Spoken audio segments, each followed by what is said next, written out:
Please, go ahead. Go ahead.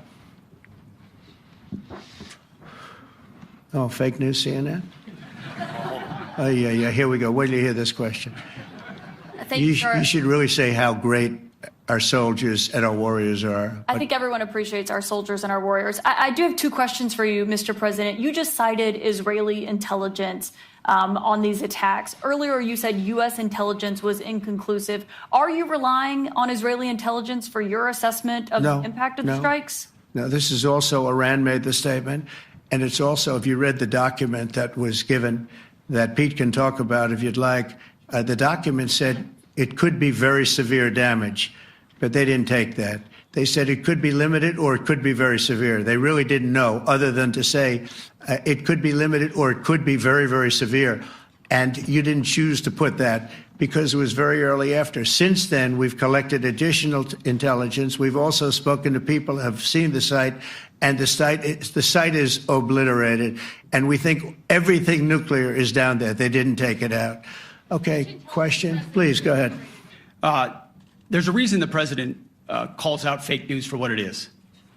These pilots, these refuelers, these fighters, these air defenders, the skill and the courage it took to go into enemy territory flying 36 hours on behalf of the American people and the world to take out a nuclear program is beyond what anyone in this audience can fathom.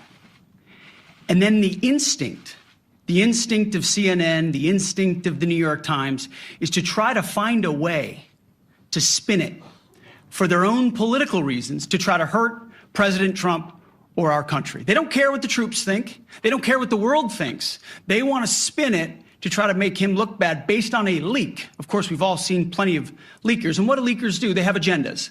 And what do? Do they share the whole information or just the part that they want to introduce? And when they introduce that preliminary report that's deemed to be a low assessment, you know what a low assessment means? Low confidence in the data in that report. And why is there low confidence?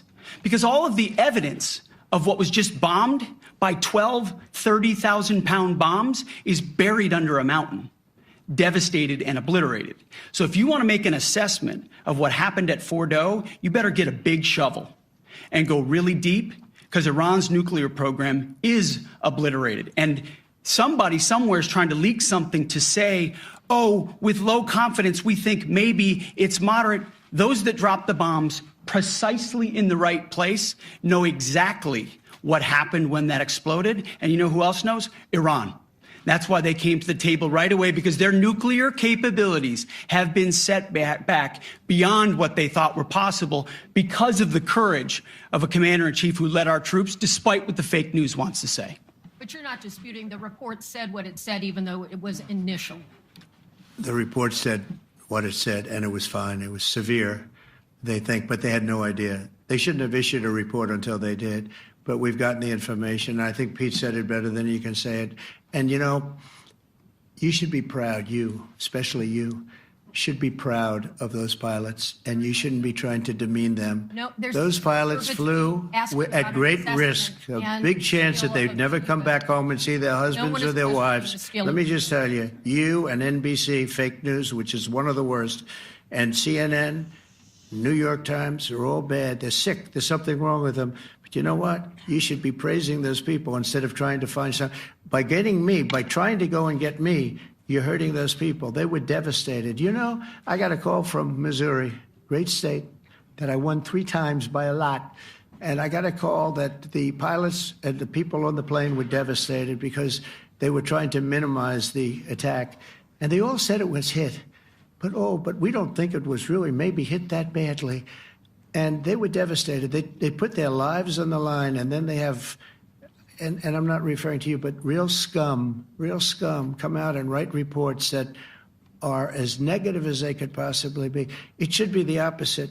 You should make them heroes and heroines. You should make them really people that they were so devastated when they heard this news. And you know what they said? One of them, I spoke to one of them, said, "Sir, we hit the site.